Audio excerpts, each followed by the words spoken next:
Welcome to Wesley Impact. This is the television program of Wesley Mission, where you're invited to see all that we do in our Word and Deed ministry, across all areas of our work, all around New South Wales and Australia. I'm at the Wesley Edward Eagar Centre. Today we have a real treat. Over the past 18 months, the centre here has undergone a major refurbishment work. Known in the 1970s and 80s as the Edward Eagar Lodge, named after one of the founders of Wesley Mission, ex-convict Edward Eagar, the lodge began as an overflow of our church work for people who were impacted by homelessness. Through the 1990s and into the 2000s, the work here continued to serve marginalised and vulnerable people in our community. But as their needs changed, we realised that we needed to change the way we work as well. Our commitment at Wesley Mission is to serve with Christ-like humility. The biggest difference, I think, is the approach to our work. In the past, many homeless services focused on trying to fix the problems that individuals presented, and the specific needs of many individuals went unaddressed. Today, we take a much more person-centred approach. We will see what that looks like in a short documentary today, and then I'll speak with one of the team members here at Wesley Edward Eagar Centre, Andy Revel. You're going to love him. Andy works closely with our residents, and I'm looking forward to hearing how he and his team go about their work. And with just one more week until Christmas, I'll continue in the second part of my message that I started last week.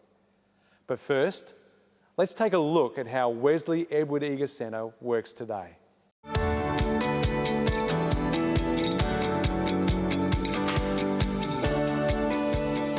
Our residents deserve really lovely facilities because we are all the same. We are all in this world together, and our team at Edward Eagar Centre, they're just really genuine. They really are. They're amazing. They do incredible work.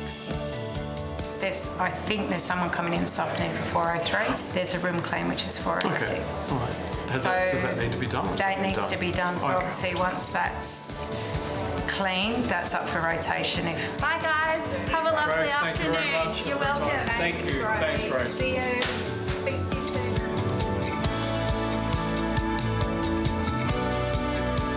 I was living in the Sunshine Coast, and then with my son and my partner, we ended up breaking up, so I ended up coming back to Sydney because my father was dying. He died earlier this year.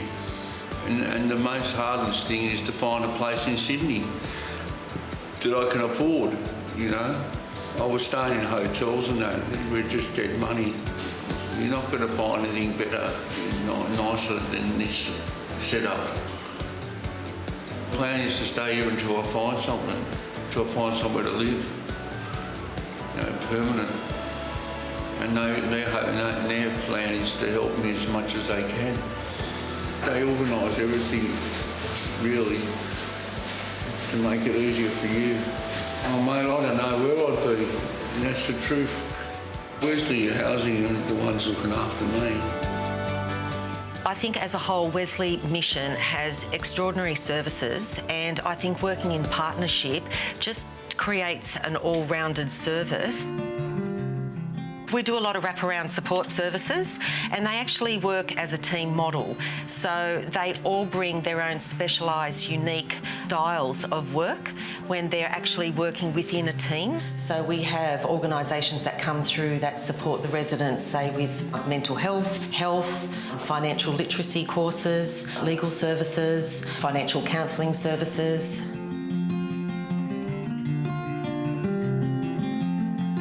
Big day tomorrow. How are you feeling? Good, thanks. Yeah? All right, so you're going to view the place tomorrow, which is exciting, and I think you'll really like it. So this is a checklist that we need to do, that we do with everyone when they're moving into accommodation. Yep. You're going to have to change your address, so we're going to do that with Medicare and Centrelink. Yep. Do you know where the local Centrelink is in Bondi? No.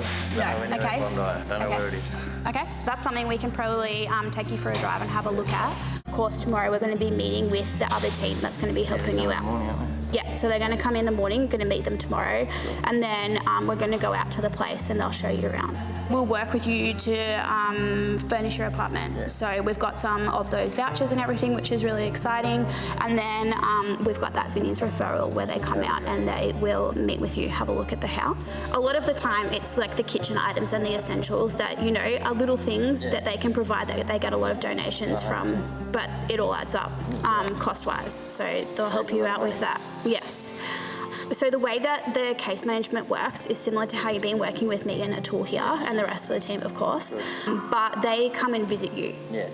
So instead of us coming to get you, you've got to be like super proactive about it, knowing that you've been through a bit of a rough time recently and everything that you've been through and that you've shared with me. What does it mean to be moving into, new life, you know, Bondi? Life, new people. Yeah. What you have done for me since I've been here is unbelievable. I've never had the help that these guys or any of you guys have done for me in my life. It's been grateful, like so grateful. Like, I can't thank you anymore. I'll be so grateful. You've put in as much as we have, mate, so you should be just as proud of yourself, you know? Sort of, getting there.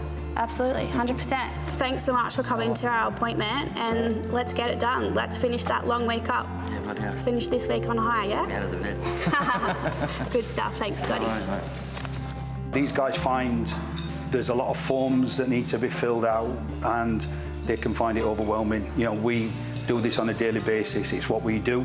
So case management alleviates all the stress from these guys. They can concentrate on just trying to find themselves, settle, work on what they need to work on, and we'll do all the mundane stuff of filling in forms. We give them appointments, fortnightly appointments, weekly, dependent on what they need. They're expected to attend that.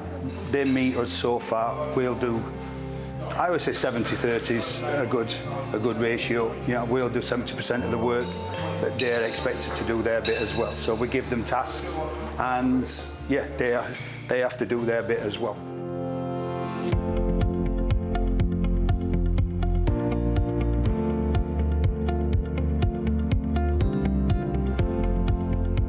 I came to Sydney for a break. I heard about Wesley Mission. I was homeless. They've been helping me for the 18 months on the program because I suffered a nervous breakdown a couple of years ago. They've done me a lot of favours. They do take a lot of people in. You got your privacy. We use one of these swap cards to put the power on because you don't put that in your door, you won't get no power. The electricity, the gas is all been covered by the rent. You get breakfast, you got to go buy your own lunch, but you get tea, which is dinner. So the guys are just having dinner now, where they can just walk out from the room, come down, then go back to the room. It's getting a bit like something like normality, something a bit more real in a homely environment. That's what we bring here. Even though it's 40 people, we still try to bring the big family picture into things. It's important that they get a meal. It's important that they know, they stick to routine. We give them times. It gives them a purpose. Some guys will miss it, but they don't miss it very often. Once they realise what times that they've got to be here, it gives them something to focus on. It gives them a bit of a responsibility and gets them into sticking to a routine. I say routine's massive. We have certain times for dinner, so they get used to that setting, and away we go.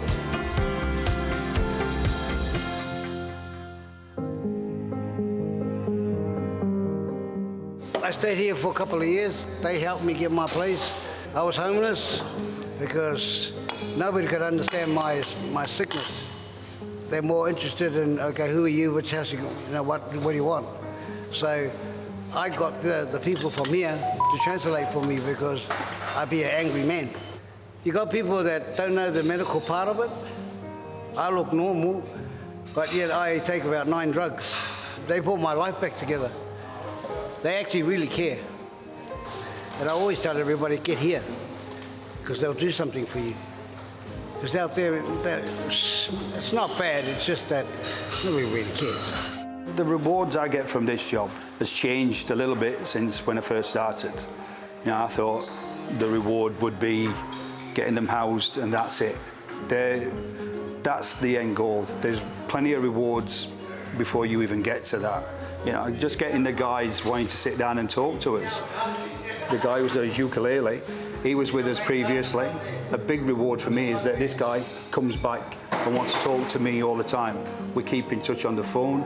There's lots of guys that keep in touch with us.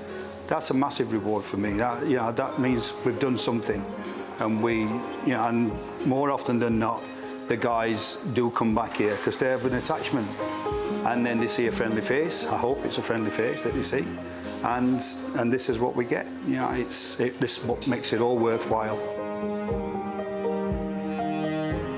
Cecil's going to do what he would normally do when he first walks into a room and bless it in a good Cook Islander tradition. Have I got that right?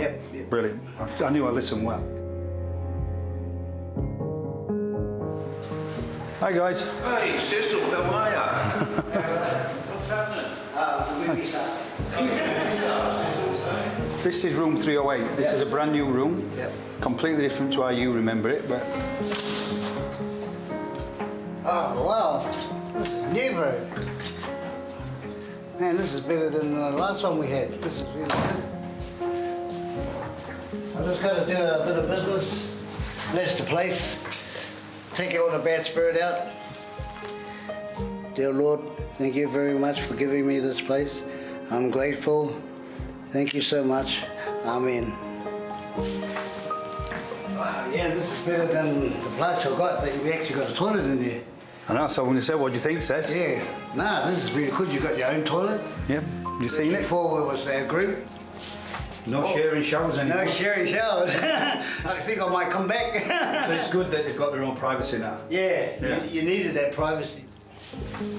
It looks really beautiful. I feel comfortable. I want to come back, but I can't because I got my own place. The goal, obviously, is to make these guys, get them in, settled, and then get them moving forward. I always say they've got to move forward from here, and sometimes it's a bit of a revolving door, and they come back, but it's ongoing, and we just keep going and going until we eventually get them settled and help them live the life that they want to live. Flat white, cappuccino. Black. There you go. 2 sugars. There you go, mate. Sweet enough. If you would like to learn more about Wesley Mission, visit wesleymission.org.au. You can find help in our community services, connect with our church and congregations, discover a volunteer role that suits you, stay up to date on the latest news and information, donate to support our work, and help make a positive difference in your community. You can also connect with us on social media and subscribe to receive the latest news and information about Wesley Mission directly into your inbox. Visit wesleymission.org.au. Don't hesitate to be in touch with Wesley Mission if we can help you or those you love in any way. Our doors are always open and we are ready to roll up our sleeves, stand and walk alongside you. We're ready to do whatever might be needed. My contact details are on the screen right now. We've been made to feel very welcome here today at Wesley Edward Eagar Centre by the staff and residents, and joining me for a chat about the work that we do is Andy Revel. Andy oversees the client care and we provide to our residents. Thanks so much, Andy, for your hospitality. Tell me, what's client care? What do we talk about when we talk about client care? Where do we start? I mean, from the day that they walk into the building, it's about welcoming them in, making them comfortable, and then working on what needs to be done.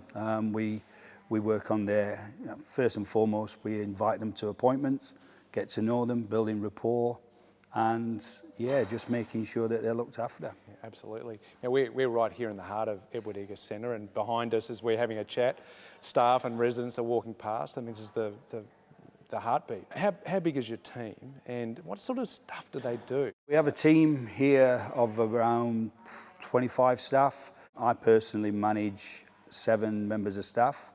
They predominantly work in case management and working with our clients with their housing applications, finding out what supports they need and working from there.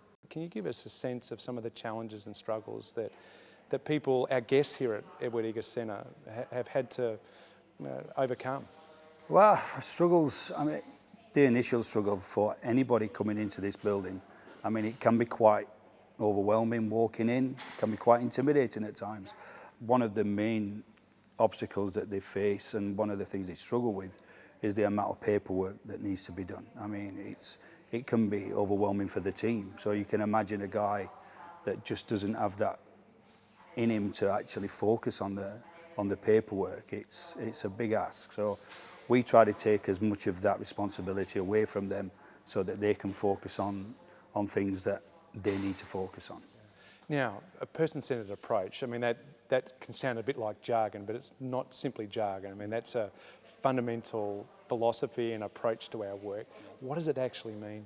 Well, I've always classed myself as a people person. Yeah, getting to know the person, you've got to be real. You've got to, you can't bluff these guys. They've been and lived their life. They'll see anything that's false. So getting, one way of describing it, they've got a good BS detector. Oh, big time. It's building rapport, getting to know them, getting to know what they want to work on. This, again, trauma-informed care is another way that we work as well. So it all interlinks. But yeah, just making sure these guys feel valued. That's a good start. And hopefully we nail that. So it's all about empowering people and honouring them with their value and their dignity, empowering them to make real changes and real differences in their lives. Yeah, 100%. I always say when I get a chance to meet with the guys, and I don't get as much chance as I would like for obvious reasons in my role, but when I do speak with them, I can guarantee what I can do. What they expect from me, I will. If I tell them I'm going to do something, I do it. We expect the guys to work with us and give them tasks to do, but we will do everything in our power to make sure that they do move forward. You're doing some of the hardest work that we do. It can be some of the most challenging work, and lots of ups, lots of downs. What motivates you? What keeps you going? And I know you're so passionate about it. The team, the work that we do, obviously it's needed. The way that we, as a sector, have evolved, working with all the rest of the, with Vinnie's, with Salvos, with Catholic Care, with everybody. It's all a big group effort, forming relationships. A lady said to me, I've got the properties, you've got the clients, let's get some work done here. And oh my God, I ran with that straight away. I thought, that's perfect. Yeah, absolutely. I see firsthand just the heart that you have and your team have. Life-transforming stories, created in a life-transforming place, served by life-transforming people. It's fantastic, mate. Thanks so much for sharing with us today about your work. Pleasure. Yeah, we're so grateful for the work that you and your team do and the impact that you're making. I'll be back in just a moment. I think people are amazing. We can turn dark to light. We can fly through storms. We can change worlds, but we can't always do it alone. If you need help, we could work together. Find out more at wesleymission.org.au. We are here for you. We're just a week away from Christmas. This is a season of Advent, a season of waiting, a season of expectation. And last week, I began this two-part message looking at the story of Mary, who was given this astonishing news that soon she would give birth, not just to any baby, but a baby who would be the Saviour of the world, Jesus the Christ. And we explored how Mary waited with faithful expectation. And this week I'd like to explore how Mary not only waited with faith, she waited with joy as well. Let's pick up her story. While she was pregnant, before she gave birth, Mary went on a trip and visited her relative Elizabeth, who, like Mary, had miraculously conceived a child. Both of them were heavily pregnant. And as Mary travels to visit her relative Elizabeth, Elizabeth responds and she says, "As soon as the sound of your greeting reached my ears, the baby in my womb, he leaped with joy." The baby in her womb was Jesus' cousin, John the Baptist. And even in the womb, he knew and experienced Jesus' true identity. He was excited that he was in the presence of the one who would be the Messiah. Dallas Willard He reminds us that God is the most joyful being in the universe. The psalmist David puts it this way: "In your presence, God, there is fullness of joy. At your right hand are pleasures forevermore." Now, Mary, this joy just spilled out of her. There's a song. She was a songwriter as well as a mother, and this joy is called the Magnificat, and it's this wonderful, beautiful, powerful, poetic song of prophetic, profound, and defiant joy. Now, Mary's life, it was marked with joy, but it was also filled with grief, with loss, with pain, with failure, and with disappointment. All of these things and joy marked her life and her world. The baby she would give birth to, who would have this incredible public ministry, Jesus, would also culminate in his barbaric death and the hopelessness that was experienced by her and by others, that was only reversed through the triumph of his resurrection. She experienced all the emotions of life, the roller coaster that many of us also, all of us also experience. You see, because just like Mary, our world is filled with grief, with loss, with pain, with disappointment, and also with joy. So Mary, she waited in that season, that 9 months between conception and birth of Jesus. She waited with faith and she waited with joy. So here's my question for you. What are you waiting for? The question is framed with the inflection that's given. It can be a challenge to action, or it can be a heart longing. What are you waiting for example? That's the challenge to action. Or what are you waiting for? That's the heart longing. In this season of Advent, as we prepare for Christmas, we wait. During Advent, we wait. We don't wait for God. Here's the wonderful thing: we wait with God. We wait with God because God is with us through faith. The promise and the presence of the Holy Spirit is with us as the Spirit of God was with Mary in her waiting. We read in Luke's Gospel, the angel says to her, "The Holy Spirit will come on you, and the power of the Most High will overshadow you." In the waiting, the Holy Spirit is in us and hovers over us. We don't wait for God, we wait with God. So here's my question to you again. In this season leading up to Christmas, what are you waiting for? What are you looking forward to with a sense of expectation and anticipation? What hope is God breathing into you? And will you, as you wait with God, will you wait with faith? And will you wait with defiant joy?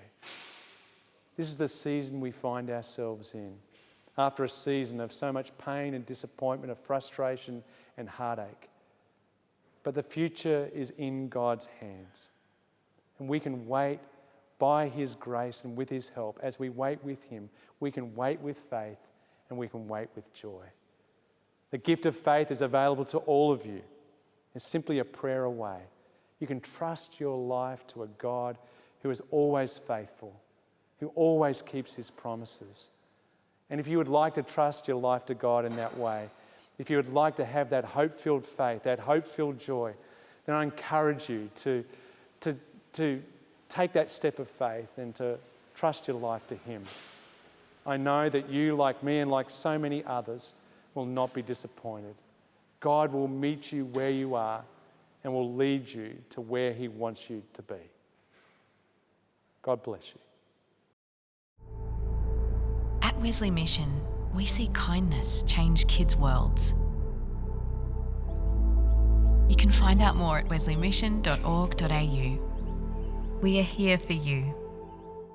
I hope you've enjoyed finding out a little more of the work that we do here at Wesley Edward Eagar Centre. We've been imagining and dreaming about the refurbishment work here for some time, and it's nice to be able to finally share it with you today. I want to pay particular honour to my friend and predecessor, Reverend Keith Garner, whose vision and perseverance ensured the centre would serve guests for many, many years to come. Now, if Wesley Mission can be of any help to you or a loved one in any way, please don't hesitate to reach out. The contact details are on the screen. Don't forget, we have a Christmas special on at 11 a.m. today, right here on Channel 9. The program will look at the work that we do with children through our Aunties and Uncles program. And being Christmas, it will include toys, presents and plenty of Christmas cheer. I hope you can join us at 11 a.m. later this morning. Also, we have a Christmas Day episode of Wesley Impact next week on Christmas morning at our regular time. I hope I can see you then as well. Every blessing to you and those that you love. Wesley Mission walks alongside people of all ages struggling with homelessness, addictions, mental health issues and financial stress. To find out more, visit wesleymission.org.au.